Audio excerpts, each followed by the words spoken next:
Good morning, good afternoon, and good evening to all of you as per the time zone from which you have logged in, and welcome to the conference call of third quarter financial year 2019 results and business updates. Thank you for taking time to attend this call. Before we begin, I would like to tell you that we are glad that we have achieved our highest ever top line in the financial year ever. Secondly, we've also crossed 1,000 unit sales at our Borivali project Sky City. We've also started our booking in the 5th tower at Borivali. Of course, I'm here to take any more questions from you. I now hand over the call to Somil to take you through the details of the numbers and look forward to talking to you. Thank you, Mr. Oberoi. I guess most of you would have gone through the presentation which has already been put up, and if not, the same is available on the website along with the results which have been filed with the exchanges. In terms of consolidated financials, we achieved a consolidated revenue of 548 crores for this quarter. This is as against 619 crores for the Q2 FY19 and 360 crores for Q3 FY18. The consolidated PBT was at about 195 crores for Q3 FY19 as against 307 crores for Q2 FY19 and about 183 crores for Q3 FY18. And the consolidated PAT for this quarter was at 137 crores as against 213 crores for the immediately preceding quarter and 120 crores for the same quarter last year. Moving to the asset level performance and beginning with the investment properties. The investment properties continued their steady and strong performance. Oberoi Mall, which is our retail asset, it contributed about 38 crores to the operating revenue for this quarter, as against 37 crores for the last quarter and 27 crores for the same quarter last year. The EBITDA margin in this case is in excess of 95%. In commerce, our office space asset contributed about rupees 10 crores to the operating revenue for this quarter. This is as against 10 crores for the last quarter and 11 crores for the same quarter last year. The EBITDA margins again continue to be in excess of 95%. In Commerce 2 Phase 1, this contributed about 22 crores for this quarter as against 18 crores for Qtr3 FY19 and 11 crores for the same quarter last year. Lastly, the West in Mumbai, this contributed about 36 crores to the operating revenue for this quarter as against 32 crores for Q2 FY19 and 35 crores for the same quarter last year. The EBITDA margins in this vertical continue to be in excess of 33%. Moving on to the development properties, beginning with Goregaon. Esquire, out of the total project of 21.22 lakh square feet, we have booked nearly 30,000 square feet in this quarter. Till date, about 15.45 lakh square feet, which is about 72% of the inventory. The total booking value for this quarter is about rupees 66 crores as against 110 crores in Q2 FY19 and 48 crores for Q3 FY18. The cumulative booking value till date is about 2,456 crores. And the total revenue recognized for this project in this quarter was 66 crores, and the cumulative revenue recognition till date is 2,456 crores on account of 100% of project completion. For Exquisite, of the total project of 15.47 lakh square feet, we have booked 1,690 square feet. This was the one last 3-bedroom in Exquisite in Q3 FY19, and till date we have booked about 14.25 lakh square feet, which is 92% of the inventory in this project.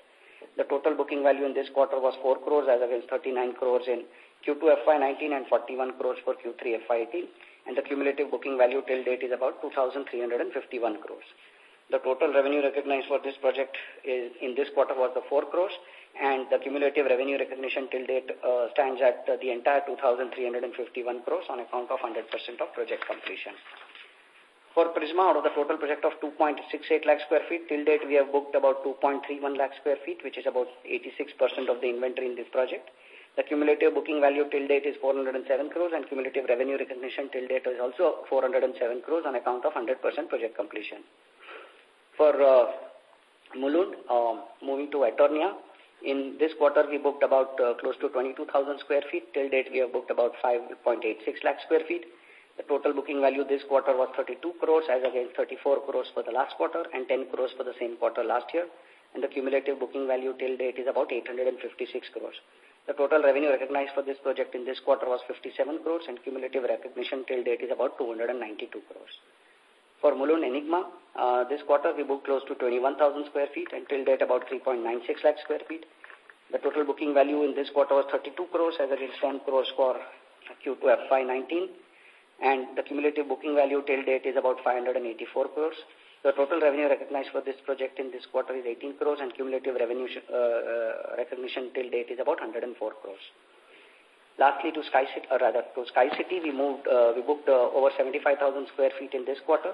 Till date, about 15.47 lakh square feet. The total booking value in this quarter was 119 crores as against 130 crores for Q2 FY19 and 76 crores for Q3 FY18. And till date, the booking value is about 2,476 crores. The total revenue recognized for this project this quarter was 246 crores and cumulative revenue recognition till date is about 988 crores.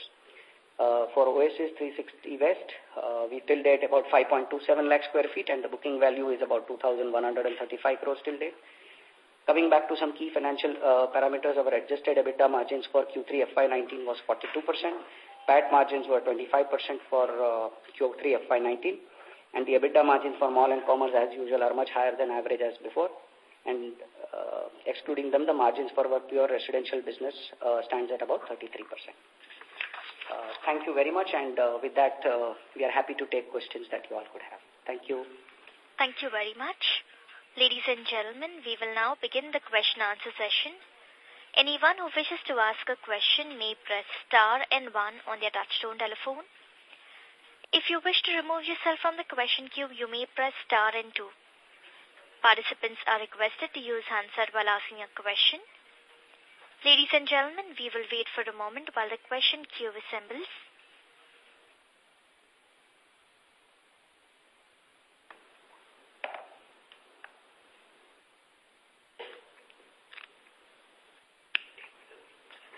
We take the first question from the line of Adhidev Chattopadhyay from ICICI Securities. Please go ahead. Yeah, thanks for the opportunity. So, could you just give us clarity on what is now the expected launch time for Goregaon Phase 3 and what is the approval status for the Thana project? So, Goregaon Phase 3 work has already commenced. And as far as Thana goes, I think this quarter we should be in a position to close all the documentation. And that's it. Okay, so we'll expect something maybe in first half of next financial year, means in the April to June quarter, or... for the approval? No, I'm saying, sir, for when is the launch plan? Means when do you... Launch plan for Phase 3 of Goregaon, right? Yeah. So probably either more likely in the second quarter, because probably even, more like September is when we want to launch that. Okay, and Thana would also have a similar timeline? Thana will also have similar timeline. Okay. Because that's the festive season, we want to begin well, and all that.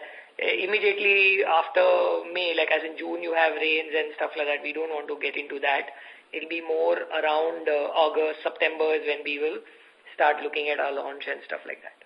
But by then, like a lot of work would have also been done, and it's always nice to go to the market, with work in full swing, and so confidence is different and stuff like that. Okay. So then continuing that, how do we intend to prop up our sales volume now in the next 6 months then, if the other launches we are keeping on hold for some time? Well, we have a lot to sell. I mean, that's the least of our problem. We have Esquire still to be sold. We've got Sky City. We've got Balloon. We may in between launch Maxima, which is on JVLR. So we'll have one or the other launch, but anyway, we have enough to sell. Okay, fine. Okay, so that's from my side. I'll come back in the queue with more questions. Thank you. Thank you. We take the next question from the line of Puneet Gulati from HSBC. Please go ahead. Yeah, hi, good evening. Hi. Just a little more trying to understand here on the launch. I thought the original plan was to launch in fourth quarter of, this fiscal year, because you wanted to create an inventory of, a completely freshly launched project. Why has the thinking changed now? It's really not, it's not changed as such. We are also looking into the election month, coming March. So I don't think, the mood is all that set.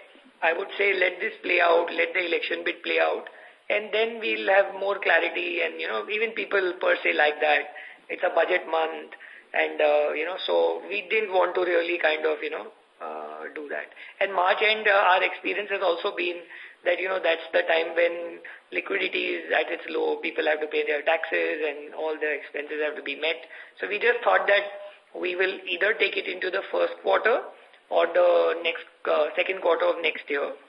But then we thought it's better we do it around the festive time, which is more like August, September. Yeah, but all this was known. Would you think that the NBFC issue is also hurting a bit on the demand side from your projects?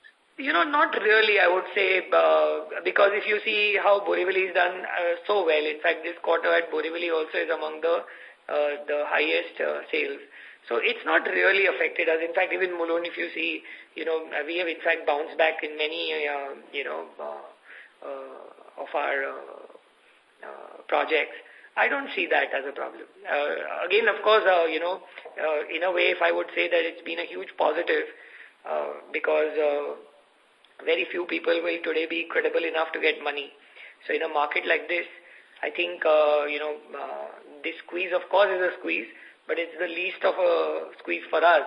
And if this is like literally, decimating the market, it is the only, that much more room for us. So we are not really worried. And we almost read it because, we couldn't stack up the math the way most of these NBFCs were giving monies to developers. I really couldn't understand how this is going to finally play out. So are you seeing some better opportunities now than earlier? So we have been seeing better opportunities for the past 6 to 9 months, even before the NBFCs, because before NBFCs started acting, they started squeezing, their loans out, and they put pressure. Only once these guys failed and it became public, did it really, get to the market. But we could clearly see that a lot of these developers are under a lot of pressure, having borrowed money and stuff like that. So, yes, going forward, we'll see even better opportunities, I'd say. Okay. And there are some, news on relaxations of CRZ norms. Are you expected to see any extra land becoming available or FSI becoming available for any of your projects? Actually, it's not relaxation, it's only streamlining. All these rules and regulations were there, but, the processes were bigger and a little more stringent. So what basically they are saying is that they will literally get a approval from CRZ point of view for the entire development plan. Once it's approved in the development plan, then one need not go to CRZ for special permission. And that's about it. So there is no real change as such. So is it likely to impact you at all in any way or no? No, not really, not at all. I mean, not at all actually. It won't even impact anybody as such, either positively or negatively. The only thing is, yes, in the ease of business, this might get a little better. One will not have to go to CRZ for specific approval. Once the DP is approved, the government has decided that they'll get the entire DP approved under the CRZ. So then they don't have, for the CRZ portion to specially go to MOEF and all that. Okay. Lastly, on the commerce too, the occupancy is still 65%. When should we see that reaching a higher number? I thought you had a higher committed occupancy. So, Puneet, 100%, literally, I'll say barring one floor, 100% of the entire building is already leased. The rent begins, we have got the rent-free period and all that. Yeah. And in fact, even agreements done, all signed, sealed, delivered. We are only waiting for rents to commence. Probably some of them start in February, some of them start in... All of them by March. All of them within this quarter. So the next quarter you will see 100% occupied. Okay. It's all done. It's all done. Great. Excellent. Thank you so much. That's all from my side. Thank you. Thank you. We take the next question from the line of Kunhal Lakhan from Axis Capital. Please go ahead. Yeah, hi, good evening. On Goregaon, clearly the demand has slowed down since our activation in Q1. How should we look at this going ahead? Will we look at, say, altering our payment strategy or pricing strategy for that matter, going ahead to just to give that little extra push for the sales?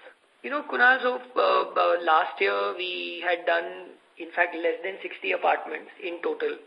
When we came up with a scheme, we thought that we would do anywhere between, 100 and 120 in a year. We thought that if we can double it, we'll be very happy. You will be happy to know that we started this in April of last year, and it's been 3 quarters, and we have already done 102 apartments. So I think the scheme has really worked very well for us. Of course, and if you note in the scheme, we had not changed the payment date. Irrespective of whether you book in April or if you book in December, you still get 3 years from April. So that means the people who are coming now get almost 2 years and 3 months to pay the rest of the money. So, we want to play this year out, and then we might take a call whether one wants to, relaunch the scheme with the 3-year payment term so that we can then give actual 3 years to people, or maybe we will reduce it to 2.5 or something like that. But this scheme has done exceptionally well. Like I said, that we have sold 2x the apartment, compared to what we sold the last year. So it's been it's been positive for us. Sure. On Worli, we are expecting the OC later this year sometime. How should we look at sales going ahead? Because say for example, like after OC, the GST will be out, and those apartments which are 40 crore plus would be a lot cheaper in terms of absolute amount. So do we expect the sales to remain muted till we get OC? Not really. I would hope at least we don't see that scenario. Having said that, anyway, after this March, which is like literally 2 months from now, we will start giving possession to people to do their fit-outs. That doesn't mean the building will be complete. We'll also be doing our work and finishing it.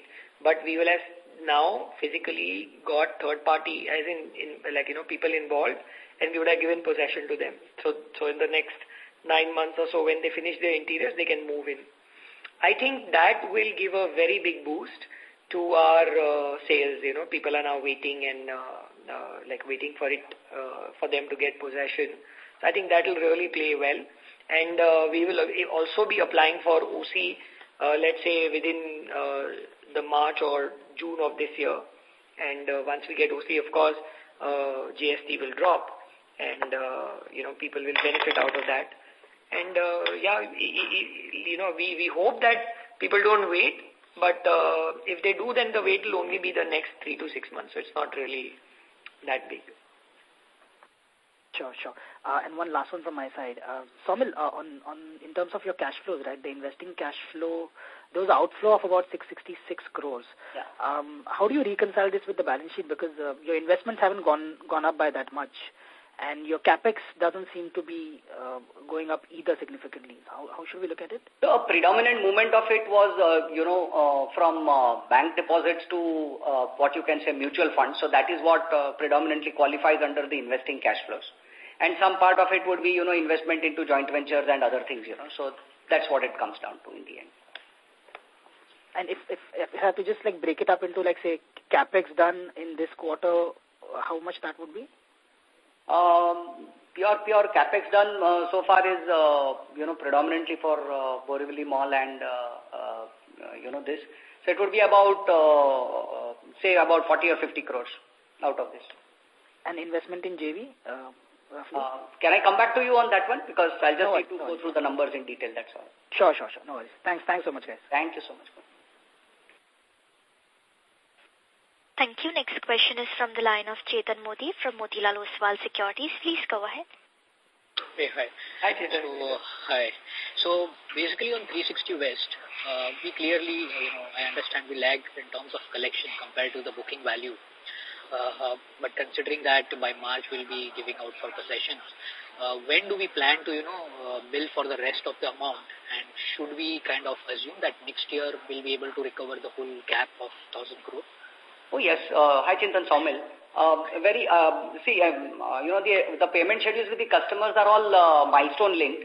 So, now that RERA is in place, I think all of us know what all the milestones are. So, as soon as, we hit each of these milestones over the coming quarter or by June, whenever, the OC is in, you will see us collecting 100% of the amounts which are due. Sure. And can you update us in terms of Ritz-Carlton? Where are we? So there also work goes on. We are looking at a launch date for that hotel within the calendar year 2019. most probably towards the end of 19 and beginning of 20.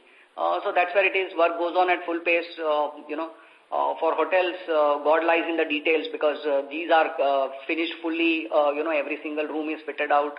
So they take their time. But yes, basis what we have discussed always with people, we are on line with, what we have discussed earlier. Sure.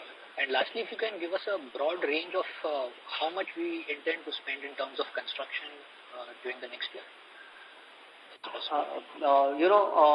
If we can discuss that separately, because there are things at our end also which we are just reworking, because once Thana comes through, then that is also something that we add in and all of that. So we are still working through all of those numbers. Give us a month or two and I think we should be able to come back to you in terms of where our plans are. The more predictable part, obviously, if you look at Mulund, work will go on. If you look at Sky City, the work will go on.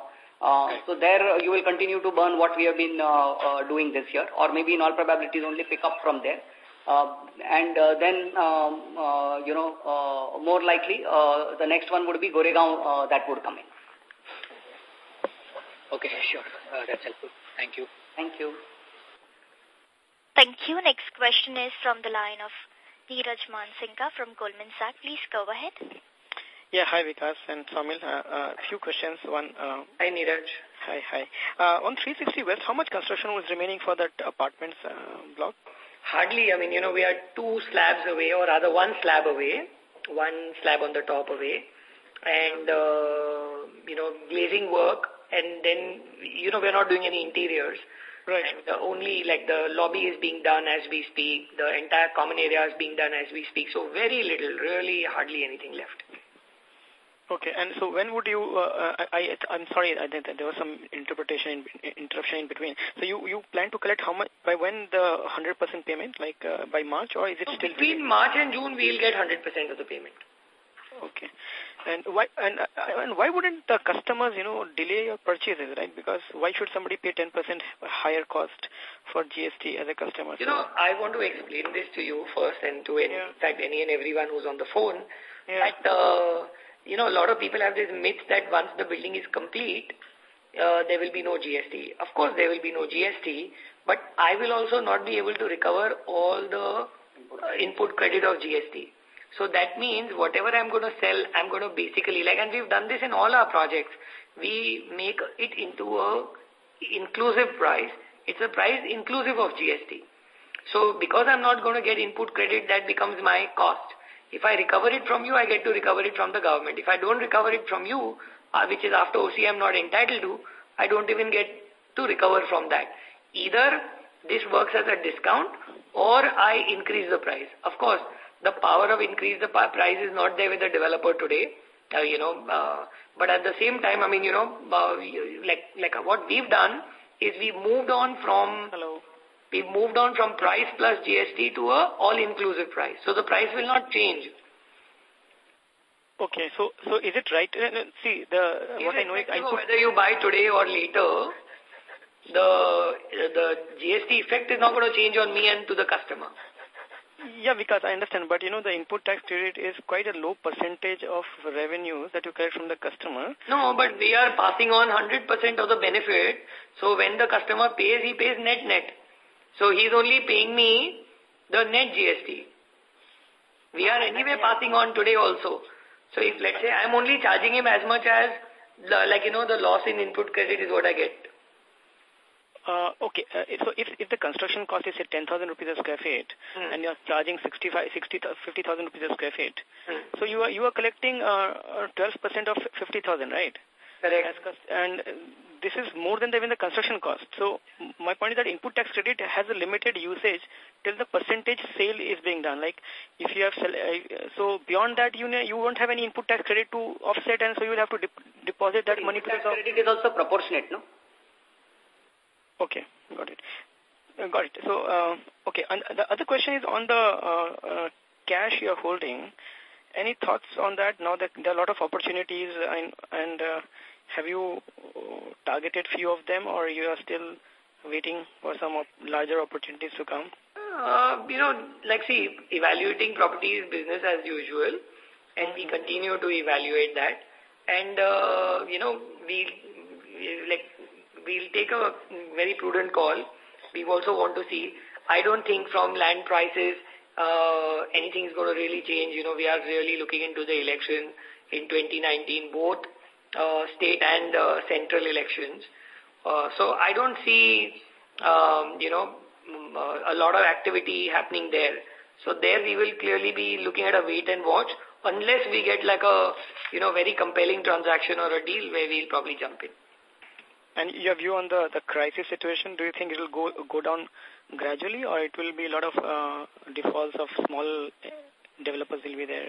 Well, I see problems at two ends, both at NBFC as well as some of these developers who are over-leveraged. So it's not going to be just one. It could really affect the NBFCs also. It is affecting the NBFCs. Right. And sometime back you had done I think an MOU with the Sahara Group land in Goregaon West. Won't you get a benefit of that CR0NDZ clause that comes in? We have not done any transaction with Sahara. We don't even, absolutely nothing. Okay. This is really like news to me also. No, I think that Oshiwara line that we had. No, but nothing with Sahara. Nothing. Okay, maybe with Byram by Bujibur Trust. I'm not aware of that. Nothing of that sort. Okay. And the last question on what is the rent of the Commerce 2 that you have leased out of 100% occupancy, and what is the status of Commerce 1 now in terms of occupancy? So, Commerce 2 we are getting, I think, 141 and Commerce 1 is about 140. So, rupees per square feet per month, Neeraj? Per square feet per month. Got that. And in terms of Commerce 1, you still have some occupancy to be... Again, there we are at close to about 78% occupancy. Right. But there also, again, we are in talks with people. So hopefully that also starts culminating into transactions. Okay. Yeah, got it. Thank you very much. Thank you. Thank you. We take the next question from the line of Abhishek Pandari from Macquarie. Please go ahead. Hi, Vikas and Saumil. Wish you a very happy new year. Happy New Year. Thank you. See, I'm referring to your slide number 17, where you're given some photos of your investment properties ongoing. Both Borivali and Worli, where you've spelled out the area also. So if you could, probably give some more details about the expected size of the malls and hotels, if you have that. And what is the total investment you're looking in these two projects with some kind of, spread over the next few years will be helpful. So see, Borivali Mall will be anywhere between, 1 to 1.2 million square feet. And we will use another probably 300,000 square feet, 3 to 400,000 square feet of hotel. We also are looking at a small office component there. So the balance area will probably end up being an office. And in the Worli, we have about 1.7 million square feet of leasable area, out of which probably close to 9 or 10 lakh square feet is the mall, and the rest is an office building with a small component of a hotel also. But it'll be like an 80-90 room hotel, just as a signature hotel. Okay, and what is the expected, spend over these two assets? So, on the Worli front, I think we should spend about 800 odd crores. And for Borivali, also similar numbers is what we are expecting. Okay. So, Vikas, in the Worli project, if I remember correctly, you have 50% stake in your personal capacity and 50% remains with the listed company. Correct. So, is it fair to assume that you will want to stick to your stake, or will you want to sell it out to, either party sells to the other one? The reason being, I want to know whether this 800 will be split between the two guys in terms of spending, or how should we think about it? I personally also want to find a very elegant way of, getting out of this investment. We are internally thinking on how do we do it, and we do it in such a way that, it's very transparent and at arm's length. So more than we are absolutely mindful of the conflict of interest that I will have if, I do anything otherwise.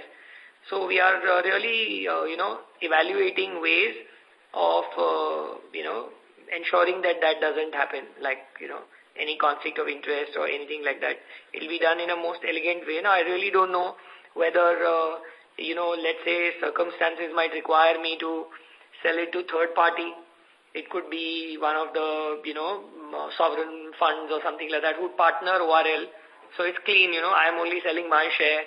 ORL gets a partner in return who is a third party and a prudent partner, brings in its value or whatever, or something like that, Or, we find some way in which, like I said, that, it has to be absolutely transparent, arm's length, very acceptable to the market, because we are very conscious.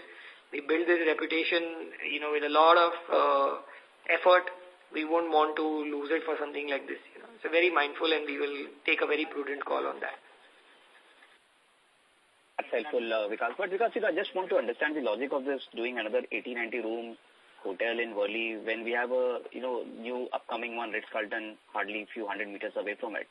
So is it because you get some FSI benefit because of doing the hotel, or what would be the logic behind doing, two competing assets next to each other? Well, firstly, it's a very small hotel, it'll be 80-90 rooms. And we also feel that, it adds that glamour quotient, it adds that wow factor. Internationally also, if you see, like they always have hotels, like, Hong Kong has Ritz-Carlton and office building below. Then they have a W next door.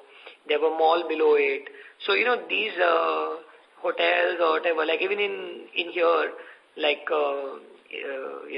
Westin also is in an office hotel building. It gives you that glamour quotient. In fact, Commerce 3 also we are planning. We are doing so well in Westin that we want to plan another hotel in Goregaon also. Okay. So actually that was my second question, if you could, help us with the update on Commerce 3. Where are you in terms of, planning? I remember last quarter you said probably by next few quarters we'll be able to share more details. So again, continue to plan. We've hired KPF, who have done our Worli project, who also have done Commerce 2. We're very happy with them. We've appointed them to do the design. And we've done a few iterations. And once we are ready, we'll get rolling. And I think it'll be not later than, probably a quarter or so. Okay. So because if I take a, little top-down view, it looks like whatever big free cash you're likely to generate over Worli, you're trying to funnel it back into for growth, especially around CapEx projects. Is this the right way to understand, or you think the surpluses will be meaningfully higher than the CapEx what you have planned? So, one thought is that we do not shy away in leveraging our company to build these capital-intensive assets that we are intending to hold. So that also is a strategy, because if you see what, rentals one will get, it will be, really, literally our payback will be probably 2 years or 3 years of rentals will pay back the entire loan. So that's where we are. So we might conserve cash that we generate out of sales. We may or may not deploy that into the mall. We may leverage it. And, so there are many things that are going on in our head right now. Like I said, that we want to think what is best for investors. We also have been discussing how do we, how do we position this? Should you, when REIT will come, how REIT ready should we be? How should the company view all these assets once they are stabilized? So we are constantly thinking about it, how to, get clarity in valuation, how to get optimization in valuation, how to have a structure of a company which is clean and very predictable for, our investors and stakeholders. So these are questions that keep, so we do not want to answer anything in isolation. We may, we may take a holistic view and then come up with what's best. We've been engaging with the best minds. We've hired, external consultants to tell us how we should position them. We have investment bankers who are advising us on how we should position these, how markets perceive it, how they appreciate this. So all these questions are going on our mind. And we will really do something amazing to unlock the value for our investors. Thank you for the detailed explanation, Vikas, and all the best for the year. Thank you. Thank you. We take the next question from the line of Abhishek Anand from JM Financial. Please go ahead. Yeah, good evening, everyone. My first query is on Sky City. So basically, we had taken a price hike in that project. The project was, Tower E was launched in December. So how was the response in general, and do you think that this 51 is a base case? This is the run rate we should be able to maintain going forward? Basically, just trying to understand whether the price hike was absorbed by the market or not. So the price rise was, I wouldn't call it significant. It was only 500 rupees a square foot. And the markets absorbed it very nicely, very quickly. In fact, there were a lot of fence sitters who, took these decisions quickly and kind of concluded. So, in a way, it got absorbed very well. It was not anything big. So that's where we are. Sure. Secondly, Vikas, could you tell us in Thane, have you made any payments during the quarter for the conversion and the pending payment for regulatory approvals, or it's going to happen in the coming quarter? No, we haven't made any payments. Like I said, we want to get done with this and only then speak about it. So we just don't want to comment until we are done with it. Okay. Just allow us, a little more time, one more quarter. I promise you we should be, through with it. Sure. And just talking about your strategy of land acquisition. So, you see, historically, we have always been, most of the time, we have been buyers from a corporate entity through an auction process or through MOU basis. We haven't actually gone ahead and bought land from a developer per se. So how comfortable are you at this point of time to go ahead and buy developer land? Do you see any issues there? How should we think about the strategy of the group on that side? So, there are two reasons why we buy land from corporates. One, we love the process. It is transparent. It is seamless. It is non-emotional. It is basically driven by market. And, these guys they're prudent people. Whereas when we deal with developers, they tend to get very emotional about their property and their expectations are way above, what market wants to pay them and stuff like that. So I've always seen that it's longer and more cumbersome to deal with these developers. Going forward, if, we don't want to color our mind with, whatever our past experience has been, we'll be happy to look at a land transaction where developers are seller, so long as he fits into the parameters that the sale has to be full check, and it has to be in a good location. It has to be clear. They should not have any, legacy issues, be it with approvals or with customers. A lot of these developers have, whoever are in trouble, have actually started booking and have not, cleared them. So the liability of those customers will come on to me if I take the, this thing from the developer. So there is obviously some amount of nervousness when we deal with them because of the way they behave and stuff like that. But again, we will give it a fair chance and ensure that we are not, biased about any of our due to our past experiences and all that. Sure. And finally, on Goregaon, this run rate of 12 flats in the square, ideally we should be seeing similar numbers in the fourth quarter because that scheme still continues and the customers have to make the payment by 31st. So unless you revise some terms there, ideally the demand should ideally remain in similar lines, right? Is that understanding correct? Like I said, in the earlier question that we had originally envisaged anywhere between 100 and 120, we would be most excited. So if I do that many numbers, I'll be very happy. I'm already 102, another 18 to go to, be at my best. But, we are thinking what to do with it and how to go about it and stuff like that. We continue to, deliberate internally. So whatever. Yeah, because we have still 230 units of inventory. So. Correct. Absolutely correct. We are very mindful of that. Yeah. And, this is also one reason we did not want to kind of start phase 3 and put pressure on phase 2. So we said that let's phase this out, really, let's give it, maybe 6 more months and let's do that. And today what has happened is, I would say that a lot of people have now moved in, and so everybody has a friend who they invite, they look at this project, and then, they kind of get impressed and they come back and they want to buy.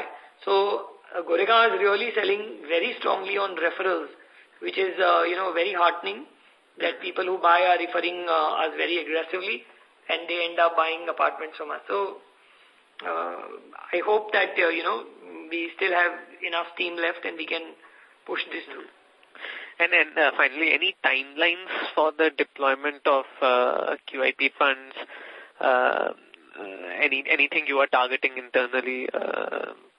We've never set ourselves a timeline target to deploy monies. We always set up ourselves a qualitative,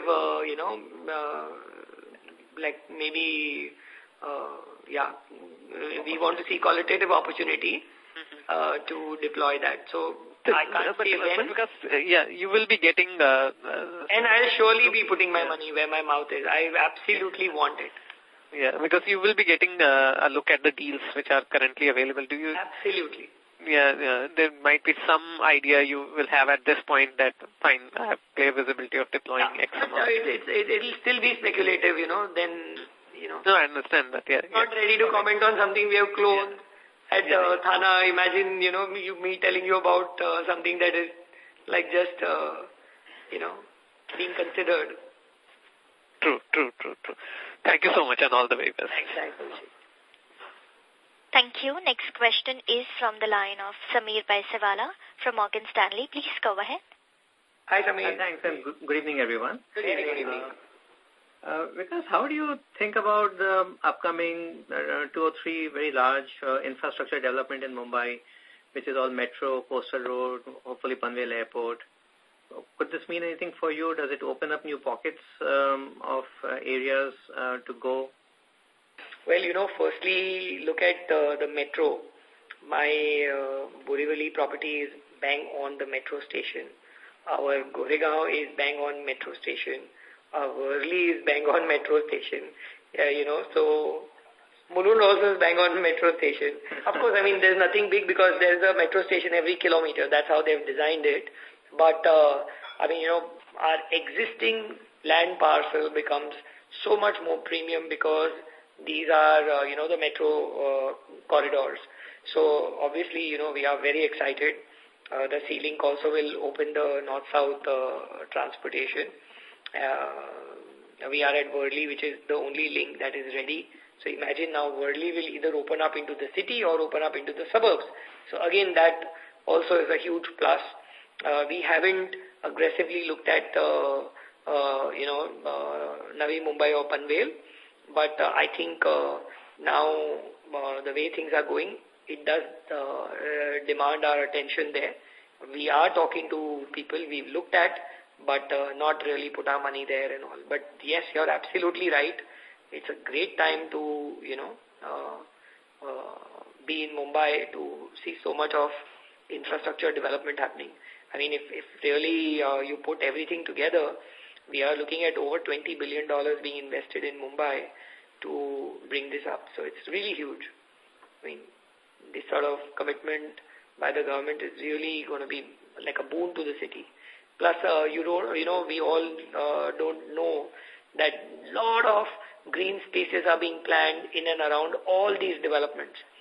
So, a lot of green spaces and stuff like that. So, it's a huge drive. The city, I think the city needed this boost, and it'll be good for the entire city.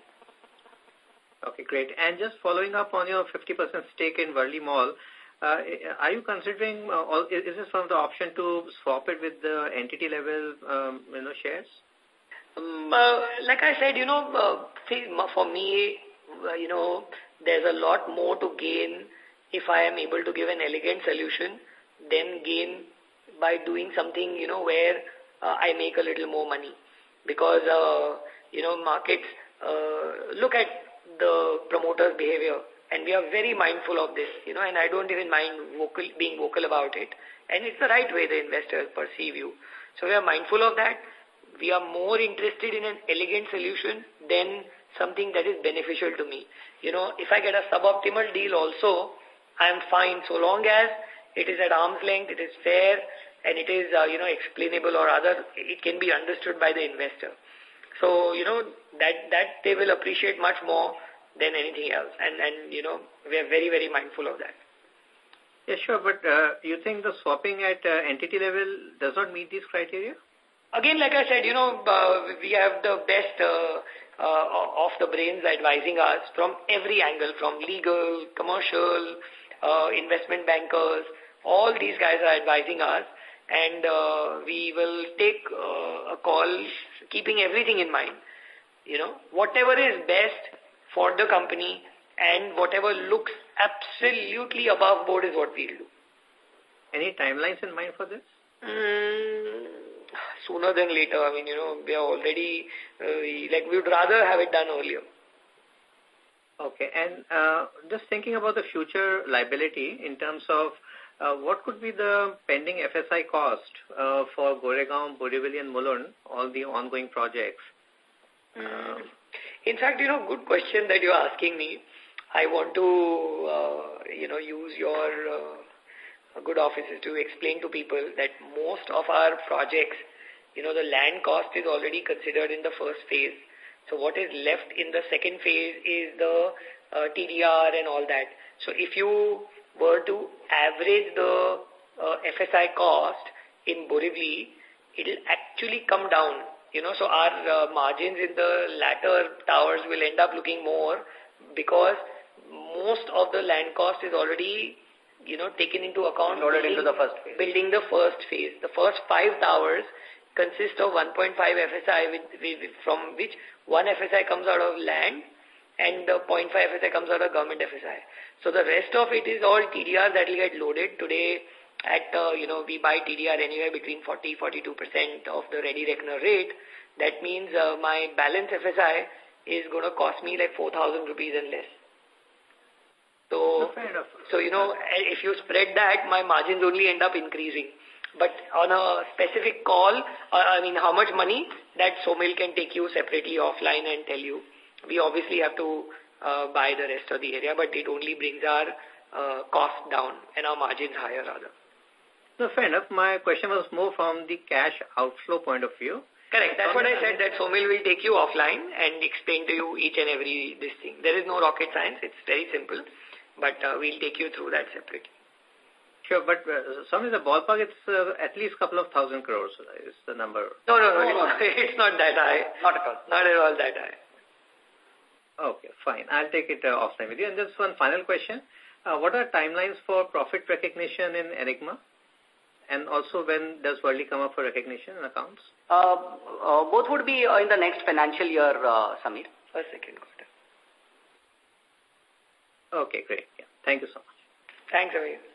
Thank you. Next question is from the line of Parikshit Katpal from HDFC Securities. Please go ahead. Hi, sir. Good evening. Hi, good evening. Yeah, so you spoke about the activation which propped the sales almost 2x in Goregaon. So in Mulund, we have already done, I think, 63 units put together, both the projects versus 32 last year. So what would be your number here for the full year? Well, it's a pleasant surprise in a way. We are very happy the way Mulund has finally started shaping up. But you'll also see that, the progress on site has been fantastic.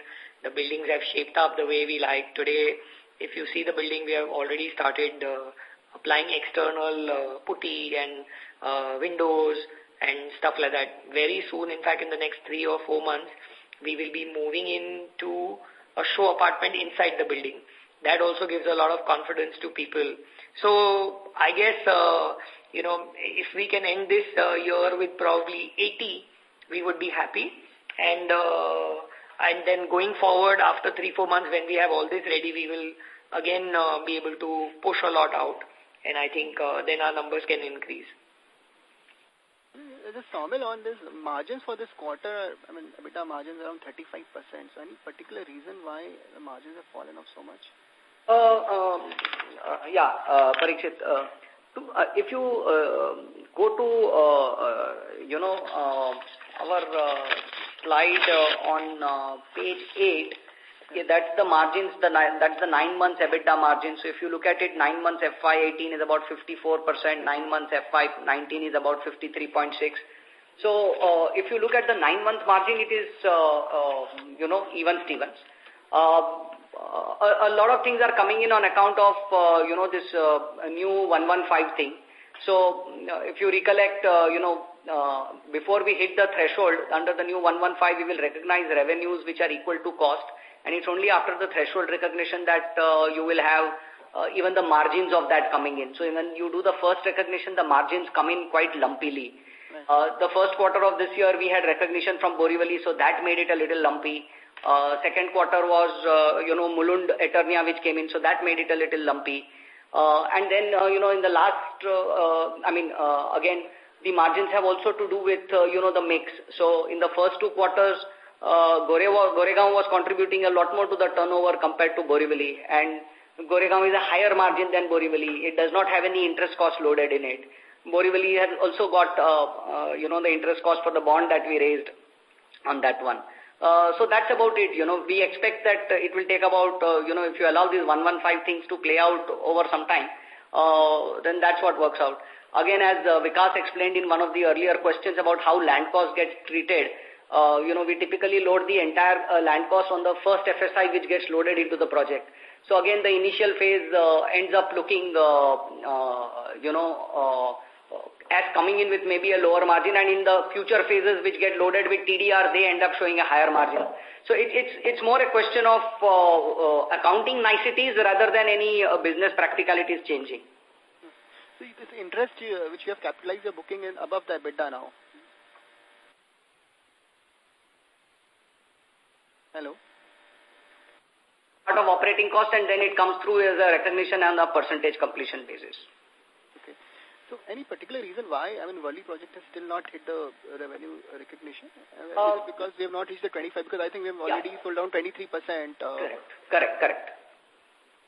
Because other projects have come in, at least, I understand that it should have reached at least revenue and cost recognition, though profit recognition would not have happened. But any reason why still it is not? So, Worli, we are doing the revenue recognition equal to cost. The only thing is, Worli, we follow the equity method for consolidation, so you don't see it coming as a part of the top line. But as far as Worli is concerned, we have incurred more than 25% of the cost. So that threshold has been met. It's only the sales threshold which needs to be met, and then we are done. So we'll be able to commence even the revenue and the margin recognition. Because we saw some profit from associates coming in this quarter. So that's marginal, but coming from Worli project only? Or? I'll have to check that, but some bit of it from Worli and some bit from others. Okay. So when are you launching the Commerce 3? The actual construction has started, or? So construction has not started. We will be starting construction soon, and we are already talking to one of the large anchor tenants. In fact, we are incorporating their input as far as what they want. And once we get that, we will probably be signing. This will be the first commercial project that we would have pre-leased, which normally we end up doing only after we have built, but this will be a large corporate which is pre-leasing from us. And what will be the percentage like of pre-lease? If the deal goes through, it could be about 20% of the entire area. Wow. It's a large one. This is 1.7 million, right? How much? Correct. So this is almost 3.5 lakh square feet. And the similar rates like current 140 or? Yes. Wow. So lastly, just on the Blue Star land, any update on that? Nothing. It's just a market rumor, and unfortunately people are taking it through. Nothing more than that. Okay, so that's all from my side. Thank you and all the Thanks. Thank you. Next question is from the line of Tanuj Makhija from Bank of America. Please go ahead. Hi, Vikas, Saumil. Thank you for taking my question. Hi, Tanuj. My first question, I have two questions. My first question is on Eternia and Enigma. We have seen that despite the launch of flexible payment scheme, the sales over here have been weak given the level of inventory you have. So do you plan to launch a new, more attractive activation scheme for these projects in FY20? Tanuj, we are only asking for 10%. I don't know how much more attractive I need to be to get people to buy this. Well, having said that, it's doubled. So, it's not bad beginning. Plus, like I said earlier, that the project is, shaping up now and shaping up well. And people are liking what they see. And I see a huge, so there's a huge, increase in site visits and stuff like that. A lot of people in Mulund area have, shied away from buying under construction because if you remember, we had that, all of us, the entire Mulund had this forest issue and all that. So they are literally scarred with what happened earlier. And a lot of people come and say that I'm willing to pay more when it's ready than, now. So this is where we are. But like again, because we are asking only 10% and 15%, these guys are coming ahead and booking, so they kind of taking that punt. But as the project goes up and, comes closer to completion, you will see the demand pick up. And if, let's say, the market requires something, then we will not shy away to do that. Okay. And if I can ask a follow-up question on this, as a strategy, would you think it would be better to maybe, offer a price discount of 5-10% from these levels that could push volumes? Well, like discounts have never moved volumes.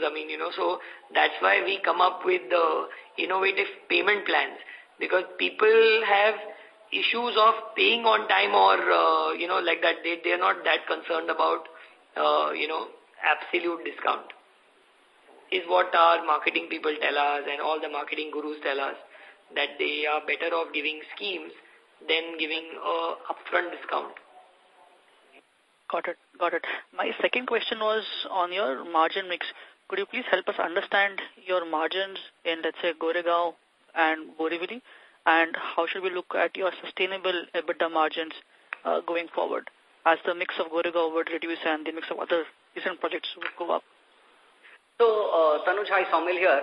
As far as Goregaon is concerned, our EBIT in Goregaon is, well in excess of 60%. As far as Borivali is concerned, while it is averaging in excess of about 36-37% now, obviously the higher floors of Borivali are yet to come in. So you can only expect that to improve. And in the next, again, in one of the earlier questions, both Vikas and I have answered, about how the accounting of the FSI costs go. So the entire land cost, which contributes about 1 FSI, gets loaded in the first phase of the Borivali development. The subsequent phases, which will be done with the TDR, will incorporate the TDR costs in, those, what you can say, developments. So there the margins will be way higher. So that is where we are. I think we have consistently been clear about the fact that, of course, Goregaon will also have higher margins because of the fact that it's a historical land cost and things like that. So, but going forward, if you will look at an average EBIT margin in Borivali, which will, between the first and second phase, average about, 45-odd%, that's what it would be even for, some of the newer projects or whatever, whichever way one would like to look at it. Okay, great. That is very helpful. Thank you for answering my questions. Thank you. Thank you. Well, ladies and gentlemen, that was the last question for today. I would now like to hand the conference over to Mr. Oberoi for his closing comments. Over to you, sir. Thank you for taking time out for this call. We like receiving feedbacks from all of you, and it only helps us to think harder and perform better. Please continue to share your views, inputs, and help us in delivering better. Thank you once again.